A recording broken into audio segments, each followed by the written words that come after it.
안녕하세요. 모두가 사는 교회 올리브교회 박종범 목사입니다. 오늘도 하나님의 은혜와 평강이 우리 주 예수 그리스도 안에서 저와 우리 모두에게 넘쳐나길 주의 이름으로 축복합니다. 오늘은 시편 37편 1절에서 11절 말씀에 근거해서 악인의 형통을 부러워 말고 의인의 고난을 부끄러워 말라 라는 제목으로 하나님의 말씀을 전하도록 하겠습니다. 시편 37편도 다윗의 시입니다. 다윗이 형통하고 있는 악인에 대해서 말하고 있고, 그리고 의인이 어떻게 악인의 형통에 대해서 바라보아야 할 것인가 라는 것을 오늘 본문에서 노래하고 있습니다. 오늘 이 말씀을 자세히 살펴보시면서 오늘도 저와 우리에게 주시는 하나님의 은혜를 맛보아 누리시기를 주의 이름으로 축복합니다. 먼저 오늘 본문의 내용을 간략하게 살펴보도록 하겠습니다.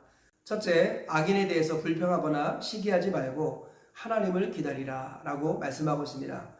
오늘 보면 1절, 7절, 8절에 이렇게 말씀합니다. 악을 행하는 자들 때문에 불평하지 말며 불의를 행하는 자들을 시기하지 말지어다.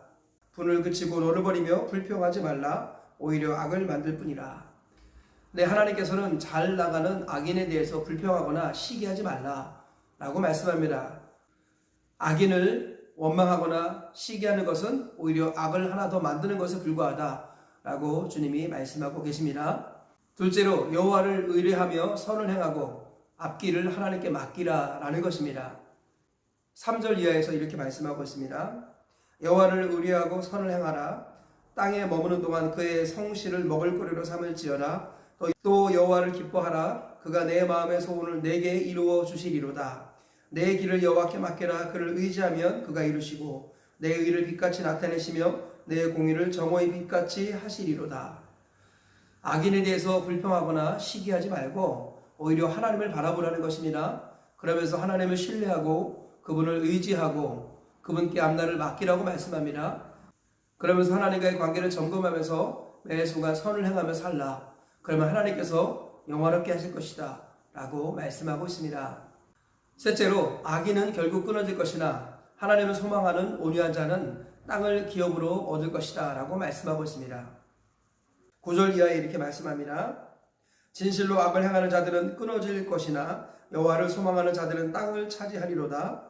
잠시 후에는 악인이 없어지리니 내가 그곳을 자세히 살필지라도 없으리로다. 그러나 온유한 자들은 땅을 차지하며 풍성한 화평으로 즐거워하리로다.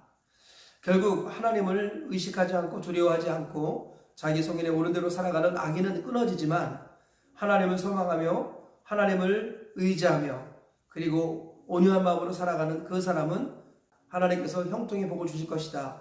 땅을 차지하게 될 것이다 라고 말씀하고 있습니다. 오늘 이 말씀을 통해서 우리가 얻을 수 있는 교훈을 살펴보도록 하겠습니다. 첫째로, 의인과 악인의 기준은 말씀에 대한 태도라는 것입니다. 우리가 이 모든 것을 점검하기 전에 먼저 알아야 될 것이 의인과 악인의 기준이 무엇이냐라는 것입니다. 우리는 좋은 일을 하는 사람이 의인이고 또 악한 일을 하는 사람이 악인이다 이렇게 생각하지만 사실은 그렇지 않습니다. 성경은 말씀하기를 말씀에 대한 태도를 바르게 하는 사람이 의인이고 말씀을 무시하는 사람이 악인이다 라고 말씀하고 있습니다. 시편 1편을 보면 복이 있는 사람은 여호와의 율법을 즐거워하여 그 율법을 주야로 묵상하는 자다 라고 말씀하고 있죠. 하나님의 말씀을 즐거워하고 그 말씀을 묵상하며 그 말씀의 이끌림대로 살아가는 사람, 그 사람이 의인이라고 말합니다. 반면 악인이라는 것은 자기의 지식과 경험을 의지해서 자기 소견에 옳은 대로 살아가는 사람이 악인이다 라는 것입니다. 그러므로 악인은 불신자를 말하는 것이 아닙니다.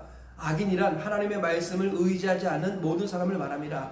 그러므로 교회 안에도 악인이 있을 수 있다라고 성경은 말씀합니다. 말로는 주여 주여 하지만 하나님의 말씀대로 살지 않고 자기의 소견에 옳은 대로 살아가는 그 사람은 악인일 수 있다고 주님은 분명히 오늘 말씀하고 있습니다.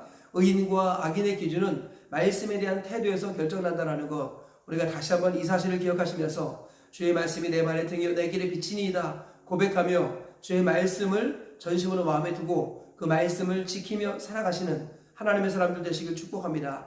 그리하여서 하나님께 의인이라 인정받으시고 앞날의 시온의 대로가 활짝 열리시기를 주의 이름으로 축복합니다. 둘째로, 악인의 형통을 부러워 말고 의인의 고난을 부끄러워 말라라는 것입니다.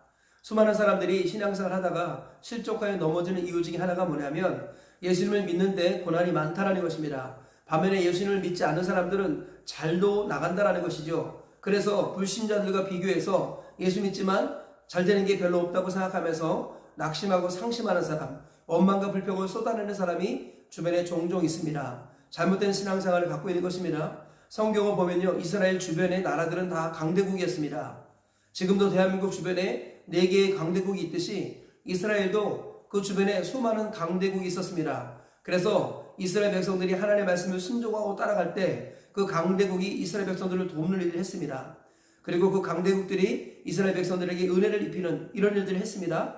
반면에 이스라엘 백성들이 하나님의 말씀을 떠나고 불순종하며 우상을 숭배할 때 그 주변의 나라들이 이스라엘 백성들을 공격하고 침략하고 괴롭혔다라고 성경은 말씀하고 있습니다.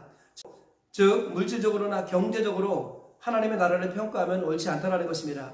역사적으로 보면 하나님 나라들보다 더 부유한 나라들이 많았다라는 것입니다. 그러므로 우리가 물질적으로 선과 악을 분별하거나 물질적으로 누가 더 잘 나가는 것으로 시험에 들어서는 안 되겠습니다. 성경은요, 악인의 형통을 부러워 말고 의인의 고난을 부끄러워 말라라고 말씀합니다. 악인이 형통할지라도 절대로 그것을 부러워해서는 안 된다. 그 부러움이 지나쳐서 원망하거나 또는 시기하거나 그러므로 말미암아 낙심해서는 안 된다라고 말씀합니다. 왜냐하면 결국 악인은 끊어질 것이기 때문입니다. 하나님을 섬기지 아니하고 자기 속인에 옳은 대로 살아가는 악인은 결국 하나님 앞에서 끊어질 것이고 이 땅에서도 결국 끊어질 것이다 라고 성경은 말씀하고 있습니다. 반면에 의인의 고난을 부끄러워해서 안 되겠습니다. 왜냐하면 의인의 고난은 바로 하나님의 백성으로 다듬어 가시는 하나님의 연단의 과정이기 때문입니다. 하나님께서는 자녀들을 징계하시고 훈련시키시는 분이라고 성경은 누차 강조하고 있습니다. 만약에 징계가 없다면 그는 남의 자식이고 사생자라고 말씀하고 있습니다.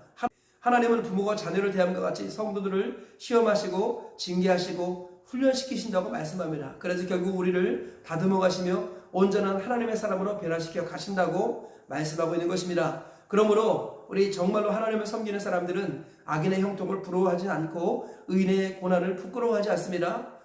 오히려 고난 중에 기뻐하며 하나님의 뜻을 이루어드리기 위하여서 순종한다는 것입니다. 우리의 주인 되신 예수님께서도 고난을 통해서 순종함을 배우셨고 그리하여서 구원의 근원이 되셨다고 성경은 말씀하고 있습니다. 악인의 형통을 부러워 마십시오. 의인의 고난을 부끄러워 마십시오. 우리 하나님께서 의인을 더 사랑하셔서 훈련시키는 과정이라는 것을 믿으면서 악인은 결국 끊어질 것을 생각하시면서 항상 하나님 편에 서시고 어려운 중이라도 오만 불평하지 아니하고 하나님께 영광 돌리며 살아가시는 의로운 자의 반열에 오르시는 저와 우리 모두가 되시길 주의 이름으로 축복합니다. 셋째로 하나님을 소망하는 자들은 땅을 차지하게 하신다라는 것입니다. 하나님께서는 자기를 소망하는 자에게 땅을 주시겠다고 말씀하셨습니다. 오늘 9절 말씀을 다시 한번 읽어보면 진실로 악을 행하는 자들은 끊어질 것이나 여호와를 소망하는 자들은 땅을 차지하리로다. 그런데 여호와를 소망하는 자는 어떠한 삶을 삽니까? 성경을 보니까 온유한 자라고 말씀합니다. 11절 그러나 온유한 자들은 땅을 차지하며 풍성한 화평으로 즐거워하리로다. 하나님을 소망하는 자는 바로 온유한 자다라는 거예요. 하나님을 소망하기 때문에 환경과 상황에 대해서 돌발적으로 반응하지 않고 본능으로 반응하지 않습니다. 하나님이 계시다는 걸 믿고 하나님이 나를 다듬어 가시고 훈련시켜 가신다는 것을 믿고 온유함을 지켜 나간다라는 것입니다. 온유한 자가 땅을 차지한다. 바로 이 말씀을 예수님이 인용하셨지요. 우리 하나님께서는 하나님을 소망함으로 성도가 온유한 자로 살기를 원하십니다. 그리하여서 하나님의 통치를 받는 자가 되길 원하십니다. 온유라는 말을 원어로 살펴보면 통제된 힘입니다. Power under control. 온유하다란 말은 힘이 없는 상태, 그리고 뭔가 좀 연약한 상태를 우리가 막연하게 생각하는데 그렇지 않습니다. 온유라는 말은 바로 말씀의 통제를 받는 것이 온유입니다. 말씀의 통치 안으로 들어가는 것, 이것이 바로 온유라는 것입니다. 참으로 하나님을 소망하는 사람은 온유한 자가 되어서 말씀의 통치 안으로 들어간다는 것입니다.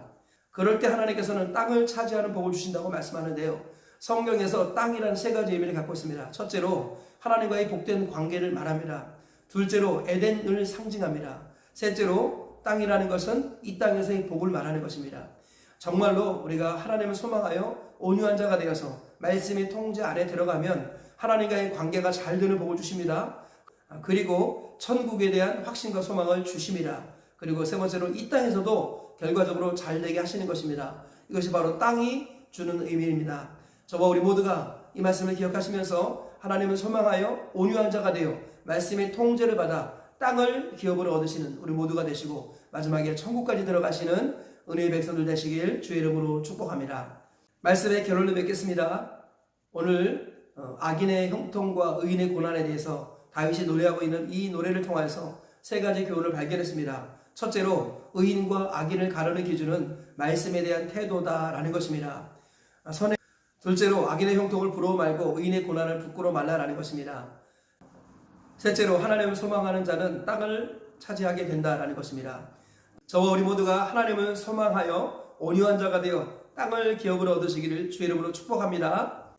오늘 이 세 가지 말씀에 근거해서 오늘 하루를 사시고 평생을 승리하며 사시길 다시 한번 주의 이름으로 축복합니다.